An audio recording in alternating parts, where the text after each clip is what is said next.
नाही, मी असं म्हणेन की दुर्दैव आहे की महाराष्ट्रातल्या राजकारणाचं आणि राजकीय नेते जे आहेत या सगळ्यांचं असणारं दुर्दैव आहे असं मी त्या ठिकाणी मानतोय की मुंबई ब्लास्ट याच्याकडे ज्या पद्धतीने बघण्यात आलं आणि लक्ष देण्यात आलं त्यानंतरच्या झालेल्या कुठल्याही ब्लास्टमध्ये लक्ष घालण्यात आलेलं नाही. जर्मन बेकरी असेल त्यातले आरोपी सुटले. फर्ग्युसन कॉलेजमध्ये जे बॉम्ब ब्लास्ट झाला, सायकल ब्लास्ट झाला, त्याचं काहीच आपल्याला कळत नाही. कबूतरखान्यासमोर जो ब्लास्ट झाला त्याचा आपल्याला काही कळत नाही.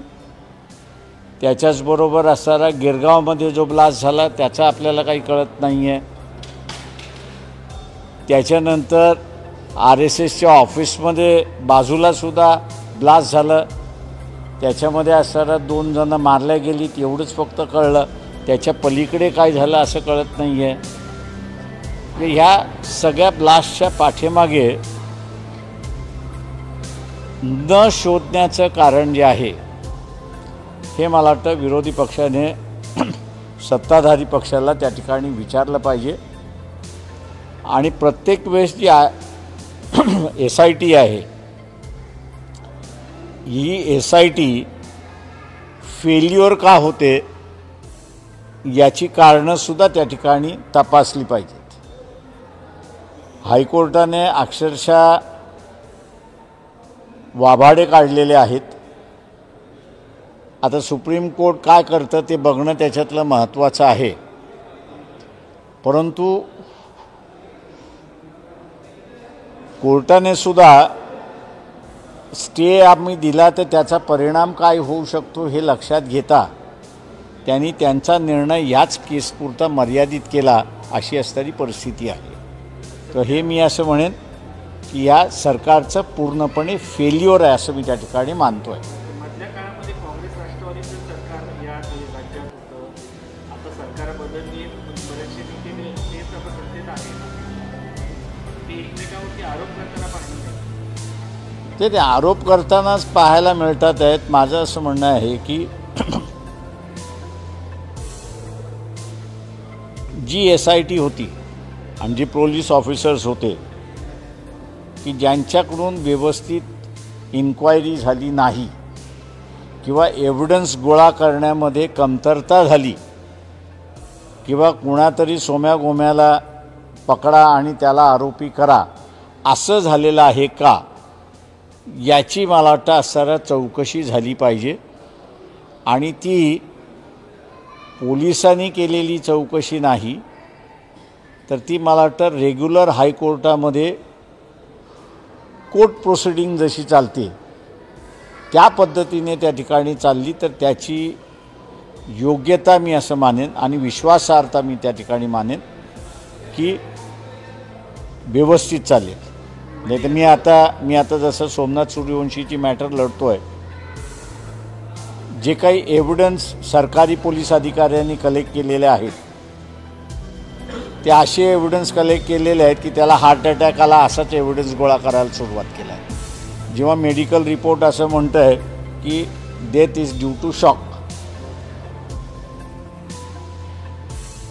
सर म्हणजे प्रश्न असा आहे की तुम्ही कुठेतरी असं म्हणताय की एखादा न्यायालयीन चौकशी आयोग नेमला जावा. ना, मी न्यायालयीन चौकशी आयोग म्हणत नाही, कारण का न्यायालयीन चौकशी आयोगाला कुठलाही अधिकार नाही. हायकोर्टामध्ये जे SIT आहेत त्यांची असणारी इन्क्वायरी सुरुवात झाली पाहिजे बिफोर दी कोर्ट आणि it should be open to all advocates to appear in that court. Sir, ज्या पद्धतीने आता हे जर उच्च न्यायालयाचा निर्णय मान्य केला तर यांनी कोणाला तरी म्हणजे दोषी न सोडून निष्पाप लोकांना समोर आणलंय का? दोषी अजून मोकाट ठेवतात. जजमेंटवरनं तेच दिसते की आरोपी बाहेर आहेत आणि यांनी ज्यांना पकडलं होतं त्यांना आतमध्ये टाकलेलं आहे. हा कोर्टाचा इनडायरेक्ट इंडिक्टमेंट आहे असं मी त्या ठिकाणी मानतो आहे. सर पण मॅक्सिमम केसेसमध्ये टेररिस्ट आणि ब्लास्ट संदर्भात केसेसमध्ये असं दिसून येते किंवा माओवादाचे आरोप असलेल्या केसेसमध्ये पण दिसतंय की आरोपी निर्दोषच सुटतात किंवा पुरावे गोळा करण्यात यंत्रणा अपयशी ठरतात. इतके कडक कायदे असताना सुद्धा आता काही दिवसात मालेगावचा पण ब्लास्ट निकाल येईल. क्वेश्चन माझं म्हणणं असं आहे त्याच्यामध्ये की कायदा कडक आहे की न आहे हा वेगळा प्रश्न आहे. आता माओवाद्यांना एक केसमध्ये मी स्वतःहून हजर राहून ते सगळं पाहिलेलं आहे. त्यांनी 6 पुस्तकं त्या ठिकाणी प्रोड्यूस केली की ही माओवादी पुस्तकं आहेत. तेव्हा त्या डिस्ट्रिक्ट जजनेच आयोला विचारलं हे तुमच्या मताप्रमाणे माओवादी आहेत आणि याच्यामुळे लोकांचे विचार बदलतात फिरतात आणि ते हिंसक होतात असं आपलं म्हणणं आहे. तर ते म्हटलं माझ्या एका प्रश्नाला उत्तर द्या की याच्या लेखकाला तुम्ही अरेस्ट केले का? तुम्ही लिहिणाऱ्याला अरेस्ट करत नाही आहात, तुम्ही वाचणाऱ्याला अरेस्ट करताय. त्याच्यामुळे तुमची केस नेमकी कोणाच्या विरोधात? लेखक आहे त्याच्या विरोधात की वाचणारा आहे त्याच्या विरोधात? हे त्या आयोगाला तिथे काही स्पष्ट करता आलं नाही. त्याच्यामुळे मला असं वाटतं की हे जे मध्यंतरी ताडाफाडा मोका अशी जे कायदे आले त्या कायद्यांनी पोलिसाची शोधक्रिया जी आहे इन्व्हेस्टिगेटिव्ह ज्याला आपण म्हणतो ते स्किलच पूर्णपणे मारून टाकलेले आहेत. आणि त्याच्यामुळे एक्झामिनेशन जो आहे तो बरोबर होत नाही अशी परिस्थिती आहे. सर उद्या सोमनाथ सूर्यवंशी प्रकरणामध्ये स्वतः तुम्ही अपेअर आहात. राज्य सरकार नाही मी नाही आहे, प्रतीक बोंबार्डे म्हणून वकील आहेत ऑन रेकॉर्ड, ते हजर राहणार आहेत. आणि काय अपेक्षित आहे तुम्हाला काय वाटतं काही बदल होतील? आता ते कोर्ट काय निकाल देईल त्याच्यावरती अवलंबून आहे. राज्यामध्ये जर आपण पाहिलं तर माणिकराव कोकाटे हे कृषी मंत्री आहेत आणि ते सभागृहामध्ये नवी खेळताना पाहायला मिळाले. अशा मंत्र्यांबद्दल तुमची काय भूमिका? अच्छा, हे मुख्यमंत्री जे आहेत हे आता पंतप्रधानाच्या रेसमध्ये लागलेत असं मी त्या ठिकाणी मानतो. आणि म्हणून हिंदी लागू करण्याच्या पाठीमागे ते लागलेले आहेत. तेव्हा आपल्याला विरोधक कोणी नको आहे राज्यामध्ये. त्याच्या मंत्री कितीही चुकला असेल तरी त्याला ब्र शब्दाने विचारायचं नाही असंच एक धोरण मुख्यमंत्र्यांचं त्या ठिकाणी दिसतंय. आणि त्याचा असणारा परिणाम जो आहे तो महाराष्ट्र राज्यावरती दिसतोय. हा अस्तित्वाचा भाग आहे. साहेब, संजय शिरसाट असो, संजय गायकवाड असो, त्यानंतर राठोड असो, यांच्यावरती भ्रष्टाचाराचे देखील आरोप होताना पाहायला मिळाले. काही मंत्र्यांच्या समोर कथितरित्या पैशाच्या बॅगा पाहायला मिळाल्या. महाराष्ट्राने याकडे कसं हे करायचं? जनतेने ठरवायचं आहे. शेवटी जनता हा राजा आहे. तेव्हा जनतेने कोणाला मतदान द्यायचं हे पहिल्यांदा त्यांनी ठरवलं पाहिजे.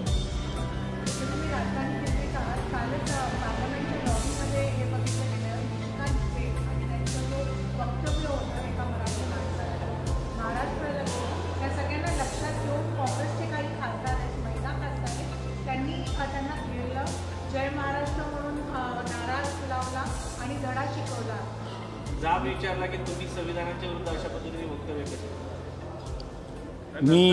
मी असणारं जे आहे एवढंच सांगेन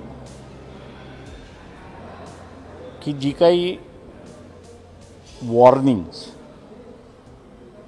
बाबासाहेबांनी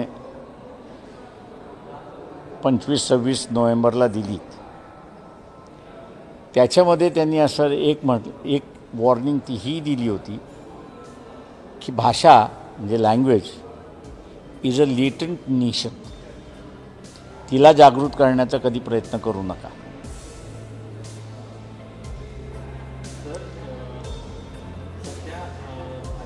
स्थानिक स्वराज्य संस्थांच्या निवडणुकीसंदर्भात चर्चा सुरू झालेली आहे. उद्धव ठाकरे वेगवेगळ्या पक्षाची युती करण्याचा विचार करतात. तुमच्या देखील मागे काही वेळा चर्चा झाली आहे. त्यांच्याकडनं काही विचारण्यानंतर तुम्ही चर्चा कराल का स्थानिक स्वराज्य संस्थांच्या निवडणुकीत? त्यावेळेस उत्तर देऊ आपण. सध्या जरी काही ऑफर आली तरी चर्चा नाही. त्यावेळेस उत्तर देऊ. चलो, थँक्यू.